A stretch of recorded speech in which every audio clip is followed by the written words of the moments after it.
새벽 4시 시장 통로의 형광등이 깜빡이고 있었습니다. 저는 그날 아침 일찍 남편 수술 때문에 병원 근처 시장에 들렀습니다. 죽이라도 한 그릇 사가려고요. 발걸음을 옮기는데 한쪽 구석에서 김밥 냄새가 났습니다. 작은 좌판이었어요. 낡은 플라스틱 의자 위에 도마를 올려놓고 한 여자가 김밥을 말고 있었습니다. 머리는 산발이었고 앞치마는 여기저기 얼룩이 져 있었죠. 그런데 그 손이 눈에 들어왔습니다. 김밥을 마는 그 손목에 은색 팔찌가 빛나고 있었어요. 심장이 멎는 것 같았습니다. 그 팔찌, 저는 알고 있었습니다. 세상에 하나밖에 없는 그 팔찌를 8년 전 딸의 결혼식 날, 제가 직접 딸의 손목에 채워줬던 바로 그 팔찌였습니다. 안쪽에 작은 글씨로 새겨진 이름까지 은지라고. 발이 떨어지지 않았어요. 천천히, 아주 천천히 그 여자의 얼굴을 보기 위해 고개를 들었습니다. 그리고 숨이 막혔습니다. 은지야? 여자가 고개를 들었습니다. 8년 만에 보는 딸의 얼굴이었어요. 하지만 그 얼굴은 제가 기억하는 모습이 아니었습니다. 파리하게 마른 볼, 거칠어진 피부, 그리고 눈가의 깊은 주름. 28배 시집간 딸이 이제 36. 하지만 40이 넘어 보였습니다. 엄마, 손에 들고 있던 김밥이 바닥에 떨어졌어요. 은지는 황급히 앞치마로 손을 닦으며 뒤로 물러섰습니다. 엄마, 왜 여기 와? 은지야, 너 지금 뭐 하는 거야? 여기서 왜? 딸은 대답하지 않았습니다. 그저 시선을 피할 뿐이었어요. 그 순간 저는 알았습니다. 뭔가 잘못됐다는 것을, 크게 잘못됐다는 것을. 8년 전 딸은 부잣집으로 시집갔습니다. 시아버지는 건설회사 사장님이었고 남편은 그 회사의 이사였죠. 결혼식은 특급 호텔에서 했고 신혼집은 강남 아파트였습니다. 저는 안심했었어요. 딸이 평생 편하게 살 거라고 믿었습니다. 그런데 지금 새벽 4시 시장 바닥에서 제 딸이 김밥을 팔고 있었습니다.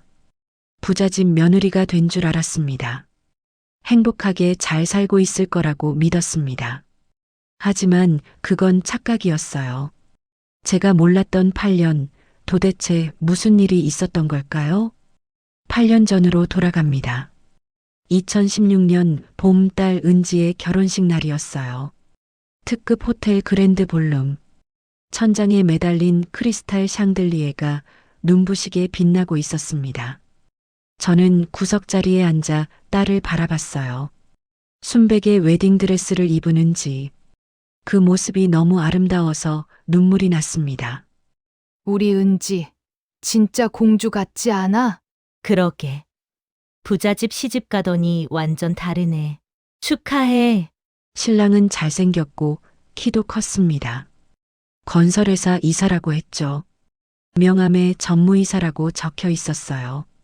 신랑 아버지는 회사 사장님이었고 신랑 어머니는 진주 목걸이를 하고 계셨습니다. 그 집안과 비교하면 저희는 초라했어요. 남편은 평범한 회사원이었고 저는 식당에서 일했습니다. 은지를 대학까지 보내느라 빚도 많았죠. 하지만 그날만큼은 당당했어요. 은지야, 시집 가서 행복하게 살아야 해. 그때 제가 은지의 손목에 팔찌를 채워줬습니다. 저희 집에서 유일하게 귀한 물건이었어요. 제 어머니가 돌아가시며 물려주신 은팔찌였죠. 이거 엄마 어머니가 주신 거야. 이제 너한테 줄게. 평생 차고 있어. 엄마, 고마워. 딸을 꽉 안았습니다. 이제 내 딸 고생 끝났다. 그렇게 생각했어요. 부잣집 며느리가 됐으니 평생 편하게 살 거라고 믿었습니다. 하지만 그날 이후 이상한 일이 시작됐습니다. 딸과 연락이 점점 끊기기 시작한 거예요. 결혼 후 한 달 전화를 걸었습니다. 은지야, 잘 지내니? 응, 잘 지내. 엄마도. 목소리가 어색했어요. 하지만 신혼이니까 바쁘겠지. 그렇게 생각했습니다. 2달 후 다시 전화했어요. 엄마, 지금 바빠. 나중에 전화할게. 끊겼습니다. 하지만 나중에 전화는 오지 않았어요. 석 달, 넉 달, 1년이 지났습니다. 딸에게 전화하면 항상 똑같은 대답이었죠. 바빠. 나중에. 괜찮아. 명절에도 시댁에 가느라 친정엔 오지 않았습니다. 서운했어요. 하지만 저는 스스로를 달랬습니다. 부잣집 시댁이 까다로운가 보다. 며느리가 친정 자주 가면 눈치 보이겠지. 교양 있는 집안은 원래 그런가 봐. 사실은 자존심도 있었습니다. 가난한 친정 부모가 딸한테 자꾸 연락하면 시댁에서 뭐라고 할까 봐. 돈 달라고 하는 거 아니냐고 오해받을까 봐. 그래서 저도 먼저 전화하지 않았어요. 2년, 3년, 5년, 8년이 흘렀습니다. 여보, 은지가 잘 지내겠지? 당연하지. 그렇게 좋은 집안에 시집 갔는데 그렇게 믿었습니다. 딸이 행복할 거라고, 부잣집 며느리로 잘 살고 있을 거라고.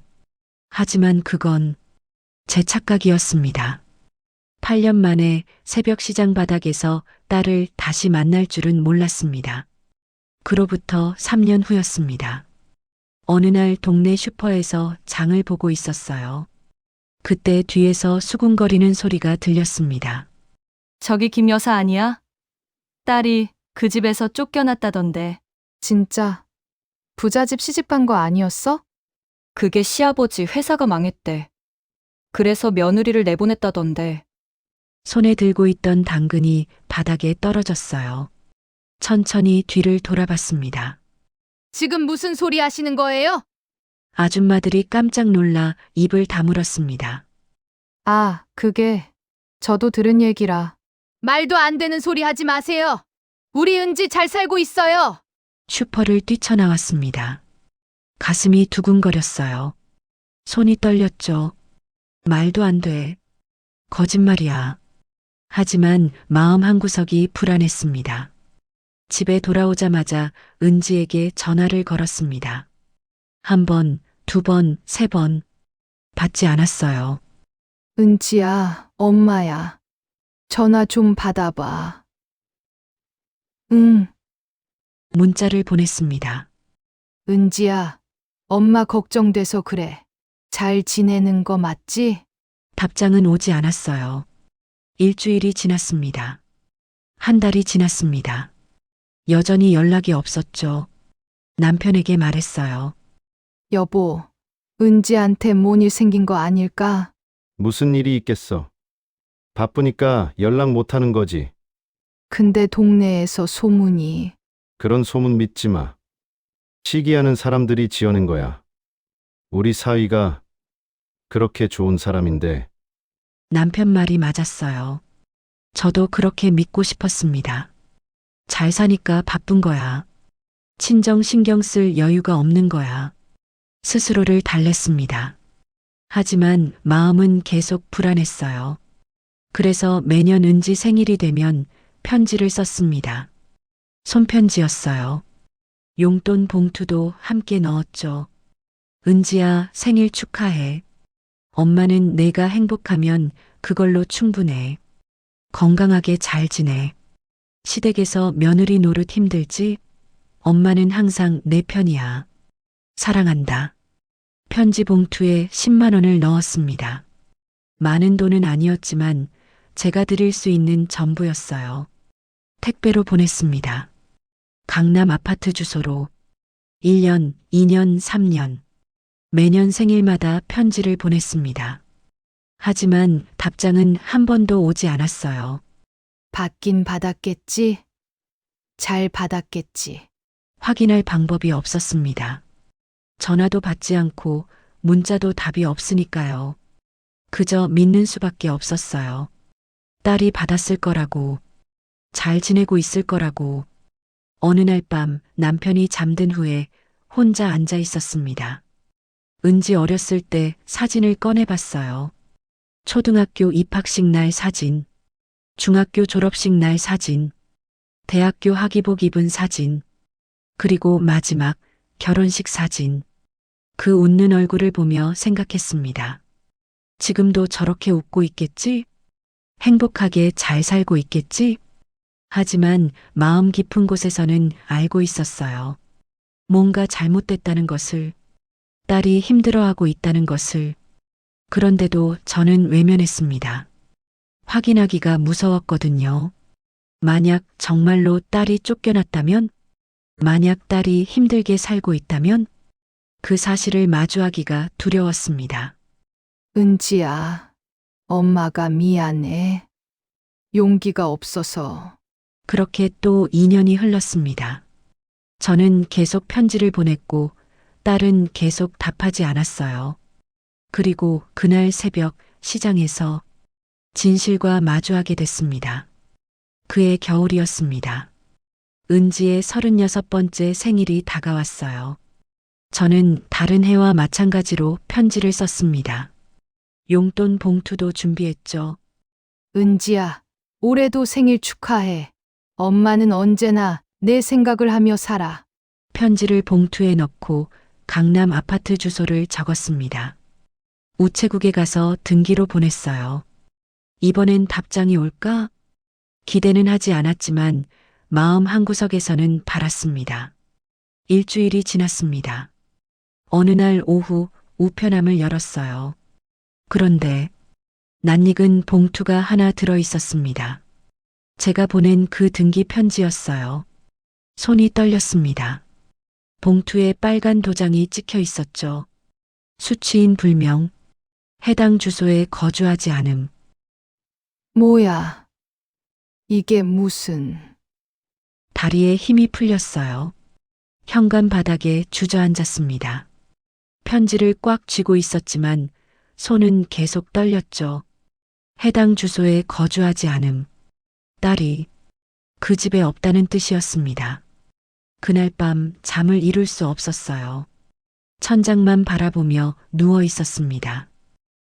설마 무슨 일이라도 생긴 거 아니겠지? 온갖 생각이 머릿속을 스쳐 지나갔습니다. 이혼? 사고? 아니면 가슴이 답답했어요. 잠이 안 와? 여보, 편지가 반송됐어. 은지가 그 집에 없대. 이사 갔을 수도 있잖아. 그럼 연락이라도 했어야지. 8년 동안 한마디도 없었는데. 남편도 더 이상 말하지 못했어요. 저는 이불을 덮고 조용히 울었습니다. 다음 날 새벽 4시, 남편 수술 때문에 일찍 일어났습니다. 병원 근처 시장에 들러주기라도 사가려고 했죠. 차가운 새벽 공기가 뺨을 스쳤어요. 시장 골목을 걸었습니다. 국밥집 앞을 지나가는데 작은 좌판이 하나 보였어요. 김밥을 파는 여자였습니다. 처음엔 그냥 지나치려 했어요. 하지만 그 손목이 눈에 들어왔습니다. 은색 팔찌, 심장이 쿵 내려앉았어요. 천천히 걸음을 멈췄습니다. 그 여자의 얼굴을 보기 위해 조심스럽게 고개를 숙였죠. 그리고 그 순간 세상이 멈춘 것 같았습니다. 은지야? 여자가 고개를 들었어요. 파리하게 마른 얼굴, 거칠어진 피부, 눈가에 깊은 주름. 하지만 그 눈빛만은 알아볼 수 있었습니다. 제 딸이었어요. 엄마, 은지의 얼굴에는 피곤과 눈물이 뒤섞여 있었습니다. 손에 들고 있던 김밥이 바닥에 떨어졌어요. 저도 그 자리에 주저앉았습니다. 은지야, 너 지금 여기서 뭐 하는 거야? 엄마 가. 그냥 가. 뭔 소리야? 너 왜 이렇게 됐어? 시댁은? 남편은? 은지가 손을 뿌리쳤습니다. 없어. 다 없어. 이혼했어. 5년 전에. 머리가 하얘졌어요. 5년 전? 그럼 지난 5년 동안 딸은 혼자였다는 건가요? 5년이나? 그럼 왜 엄마한테 말 안 했어? 말해서 뭐해. 엄마도 아빠도 내가 부잣집 며느리인 게 좋았잖아. 가슴이 찢어지는 것 같았습니다. 은지의 눈빛에는 원망과 체념이 가득했어요. 우리 은지 잘 됐다. 부잣집 시집가서 다행이다. 엄마가 그렇게 말할 때마다 난 말 못했어. 은지야, 엄마가 몰랐어. 정말 몰랐어. 하지만 딸은 고개를 저었습니다. 알려고 하지도 않았잖아. 8년 동안 단 한 번도 찾아오지 않았잖아. 할 말이 없었습니다. 딸의 말이 맞았어요. 저는 자존심 때문에, 두려움 때문에 외면했었습니다. 딸이 힘들어도 연락이 끊겨도 확인하려 하지 않았죠. 그 순간 제 안에서 모든 것이 무너져 내렸습니다. 죄책감, 후회, 울분, 자책. 저는 그 자리에서 울음을 터뜨렸어요. 미안해. 엄마가 미안해. 하지만 은지는 저를 외면했습니다. 김밥 도구를 챙기며 천천히 자리를 떠났죠. 저는 그 자리에 남아 혼자 울고 있었습니다. 새벽 시장의 차가운 바닥 위에서 그날 이후 저는 잠을 잘 수 없었습니다. 며칠 밤을 뜬 눈으로 지새웠어요. 은지의 얼굴이 자꾸 떠올랐습니다. 그 파리한 얼굴, 거친 손, 그리고 차가운 눈빛. 당신, 그냥 찾아가 봐. 이러고 있을 순 없잖아. 싫다고 했어. 가지 말래. 그래도 엄마잖아. 딸이 어디 사는지도 모르고 이럴 순 없어. 남편 말이 맞았어요. 저는 결심했습니다. 비서를 통해 은지의 주소를 알아냈어요. 시장 상인들에게 물어물어 찾아낸 거였죠. 3일 후 은지의 집을 찾아갔습니다. 낡은 다세대 주택 2층이었어요. 페인트가 벗겨진 철문, 삐걱거리는 계단, 복도에 놓인 헌 신발들. 가슴이 미어졌습니다. 초인종을 눌렀어요. 문이 열렸습니다. 은지가 아니었어요. 어린 여자아이 둘이 문틈으로 고개를 내밀었습니다. 누구세요? 심장이 멎는 줄 알았어요. 은지를 닮은 얼굴이었습니다. 쌍둥이였어요. 초등학교 저학년쯤 되어 보였죠. 너희 엄마 어디 계시니? 엄마는 일하러 가셨어요. 그때 안에서 은지의 목소리가 들렸습니다. 서연아, 서윤아, 누구야? 은지가 문 앞으로 나왔어요. 저와 눈이 마주쳤습니다. 얼굴이 굳었죠. 엄마, 왜 왔어? 은지야, 제발. 엄마 좀 만나줘. 은지는 한참을 저를 바라보다가 한숨을 쉬었습니다. 들어와. 문이 열렸어요. 좁은 방이었습니다. 10평도 안 되는 원룸이었죠. 부엌과 거실이 하나로 붙어 있었고 작은 침대 하나가 구석에 놓여 있었어요. 쌍둥이 아이들은 그 침대에 앉아 저를 쳐다봤습니다. 벽을 보는 순간 눈물이 터져 나왔어요. 아이들이 그린 그림이 벽에 붙어 있었습니다. 크레파스로 그린 어설픈 그림들이었죠. 한 그림에는 4명의 사람이 그려져 있었어요. 엄마, 아빠, 그리고 아이들. 그런데 아빠 위에는 날개가 그려져 있었습니다. 그 옆에 어린 글씨로 적혀 있었어요. 아빠, 천국에서 보고 싶어요. 무릎에 힘이 풀렸습니다. 천국? 사위가 죽었다는 건가요? 은지야, 사위가 5년 전에 교통사고로 죽었어. 세상이 무너지는 것 같았어요. 그럼 시댁에서는 우릴 내쫓았어. 장례식 끝나자마자 시아버지 회사가 망했거든. 빚이 엄청났어. 그래서 아들이 죽었는데도 장례비도 안 냈어. 그럼 너는 5년 동안 혼자. 응. 혼자 애들 키웠어. 은지가 쌍둥이를 바라봤어요. 애들이 뱃속에 있을 때 남편이 죽었어. 그 충격에 조산할 뻔했지. 그런데 시댁에서는 병원비도 안 대주더라. 출산하고 보름 만에 쫓겨났어. 짐도 못 챙기고. 시어머니가 그러더라. 애들 데리고 나가. 우리가 먹여 살릴 여력 없어. 은지야, 갈 데가 없었어. 친정에도 연락 못 하겠고. 엄마한텐 내가 부잣집 며느리였잖아. 쫓겨났다고 말하면 창피하고. 은지가 손으로 얼굴을 가렸습니다. 그래서 고시원에서 애들 낳았어. 혼자. 그리고 일했어. 뭐든 청소, 설거지, 폐지 줍기. 할 수 있는 건 다 했어. 제 가슴이 찢어지는 것 같았습니다. 딸이 그렇게 힘들게 살았는데 저는 아무것도 몰랐어요. 편지만 보내고 안심하고 외면했었죠. 미안해. 엄마가 정말 미안해. 은지는 처음엔 몸을 굳혔지만 곧 울음을 터뜨렸습니다. 엄마, 난 정말 힘들었어. 너무 힘들었어. 쌍둥이 아이들도 엄마 곁으로 다가왔어요. 엄마, 울지 마. 할머니, 우리 엄마 울리지 마세요. 저는 아이들까지 꼭 안았습니다. 처음 보는 손주들이었어요. 하지만 너무나 소중했습니다. 미안해. 할머니가 미안해. 이제 할머니가 지켜줄게. 그날 그 작은 월세방에서 저는 비로소 알았습니다.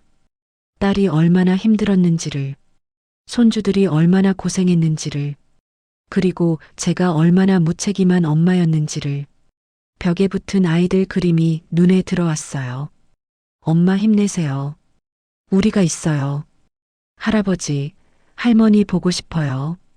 어린 글씨로 쓴 그 문장들이 제 가슴을 도려냈습니다. 한참을 그렇게 안고 울었습니다. 은지가 먼저 몸을 떼었어요.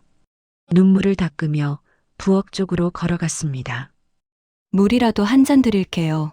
낡은 주전자에서 물을 따랐습니다. 컵도 플라스틱이었어요. 그나마 하나는 금이 가 있었죠. 은지가 그 컵을 제게 건넸습니다. 여기 앉으세요. 쌍둥이 아이들이 침대 한쪽으로 비켜 앉았어요. 저는 그 옆에 조심스럽게 앉았습니다. 방 안을 둘러봤어요. 냉장고는 작은 미니 냉장고였고 옷장은 낡은 플라스틱 서랍장이었습니다. 창문 틈으로 찬바람이 스며들고 있었죠. 은지가 벽에 기대 앉았습니다. 무릎을 껴안고 고개를 숙였어요. 은지야, 그동안 어떻게 산 거야? 은지는 한참을 말이 없었습니다. 그러다 천천히 입을 열었어요. 처음엔 정말 막막했어요. 갈 데도 없고 돈도 없고. 목소리가 떨렸습니다. 고시원 월세도 못 내서 쫓겨날 뻔했어요. 그래서 시장에 나갔어요. 뭐라도 팔아야 했으니까. 왜 엄마한테 말 안 했어? 은지가 고개를 들었습니다. 눈물이 볼을 타고 흘러내렸어요. 엄마한테만큼은 못난 내 모습 보여주기 싫었어요. 가슴이 찢어지는 것 같았습니다. 엄마가 그렇게 좋아했잖아요. 내가 부잣집 며느리 됐다고. 동네 사람들한테 자랑하고 친구들한테 말하고. 은지의 목소리가 갈라졌어요. 그런데 어떻게 말해요? 엄마, 나 쫓겨났어. 남편 죽고 시댁에서 나왔어. 지금 시장에서 김밥 팔아. 그렇게 말하라고요? 은지야, 창피했어요. 엄마 얼굴에 먹칠하는 것 같아서. 그래서 그냥 숨었어요. 은지가 무릎에 얼굴을 묻었습니다. 어깨가 떨렸어요. 매일 새벽 3시에 일어나요. 김밥 재료 준비하고 4시에 시장 나가서 8시까지 팔아요. 그러고 집에 와서 애들 학교 보내고. 목소리가 점점 작아졌습니다. 오후에는 식당에서 설거지하고 저녁엔 마트에서 야간 아르바이트해요. 그렇게 벌어도 월세랑 애들 밥값 내면 남는 게 없어요. 은지야, 왜 혼자 그렇게 힘들게 혼자 해야 했어요? 엄마 아빠도 돈 없는 거 아는데 어떻게 손 벌려요? 은지가 제 손을 바라봤어요. 그리고 솔직히 말하면 무서웠어요. 뭐가? 엄마가 실망할까봐. 내가 실패한 인생이 됐다고 쓸모없는 딸이라고 생각할까봐. 저는 딸의 손을 꽉 잡았습니다. 바보야. 바보 같은 소리 하지 마. 내가 내 엄마야. 언제부터 내가 나한테 얼굴을 숨기냐? 은지가 제 품에 안겼습니다. 어린아이처럼 울었어요. 엄마, 미안해요. 정말 미안해요. 미안한 건 엄마야. 내가 먼저 찾았어야 했는데, 확인했어야 했는데. 쌍둥이 아이들이 엄마 곁으로 다가왔어요. 할머니, 우리 엄마 진짜 힘들었어요. 엄마가 밤마다 울어요. 우리 자는 줄 알고. 아이들의 말에 가슴이 무너졌습니다. 저는 아이들도 꽉 안았어요. 이제 괜찮아. 할머니가 있잖아. 이제 엄마 혼자 안 울게 할머니가 지켜줄게. 은지가 고개를 저었습니다. 아니에요, 엄마. 우린 괜찮아요. 이렇게라도 살 수 있어요. 무슨 소리야. 너희 이제 우리 집으로 가야 해. 싫어요. 엄마 아빠한테 패 끼치기 싫어요. 패가 뭐니? 내 딸이고 내 손주들인데. 은지야, 이제 그만 혼자 버티지 마. 은지의 눈에서 또 눈물이 흘러내렸습니다. 엄마, 엄마 믿어. 이제 엄마가 책임질게. 너희 세 식구 다 우리 집으로 가자. 은지는 한참을 울다가 고개를 끄덕였습니다. 더 이상 버틸 힘이 없었던 거죠. 고마워요, 엄마. 그날 저는 딸과 손주들을 집으로 데려왔습니다. 8년 만에 귀가였어요. 월세방에서 짐을 챙기는 은지의 손이 떨렸습니다. 쌍둥이 아이들은 처음 가는 할머니 집이 신기한지 두리번거렸죠. 차 안에서 은지가 창밖을 바라보며 말했습니다. 엄마, 나 정말 못난 딸이죠? 아니야. 넌 세상에서 가장 훌륭한 딸이야. 혼자서 이렇게 버텨냈잖니. 은지가 제 손을 꽉 쥐었습니다. 그 손에서 전해지는 떨림이 지난 5년의 고통을 말해주고 있었습니다. 은지와 아이들이 집에 온 지 일주일이 지났습니다. 쌍둥이 아이들은 처음엔 낯설어했지만 금방 적응했어요. 할아버지가 만들어준 따뜻한 미역국을 먹으며 활짝 웃었죠. 은지도 조금씩 안색이 돌아오고 있었습니다. 하지만 제 마음은 편치 않았어요. 밤마다 생각했습니다. 왜 시댁에서 딸을 그렇게 내쫓았을까? 빚이 많았다고는 하지만 그렇게까지 할 이유가 있었을까? 어느 날 밤 은지가 잠든 후였습니다. 저는 은지가 가져온 짐을 정리하고 있었어요. 낡은 가방 하나, 옷 몇 벌, 그리고 작은 박스 하나. 박스를 열었습니다. 사위의 유품이었어요. 낡은 지갑, 시계, 그리고 서류 몇 장. 저는 그 서류를 천천히 펼쳤습니다. 첫 번째 서류는 사망 진단서였어요. 교통사고로 인한 사망. 날짜는 5년 전 12월 3일. 두 번째 서류는 보험 증서였습니다. 손이 멈췄어요. 보험금이 5억 원이었습니다. 수익자는 배우자 김은지로 되어 있었죠. 이게 뭐지? 세 번째 서류를 펼쳤습니다.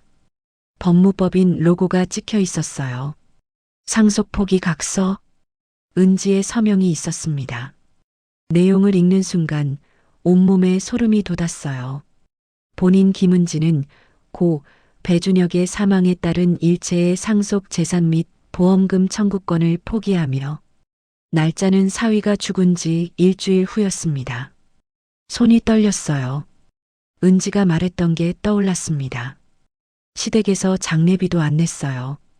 출산하고 보름 만에 쫓겨났어요. 이 사람들이 네 번째 서류가 있었습니다. 부동산 등기부였어요. 강남 아파트. 사위 이름으로 되어 있던 그 아파트.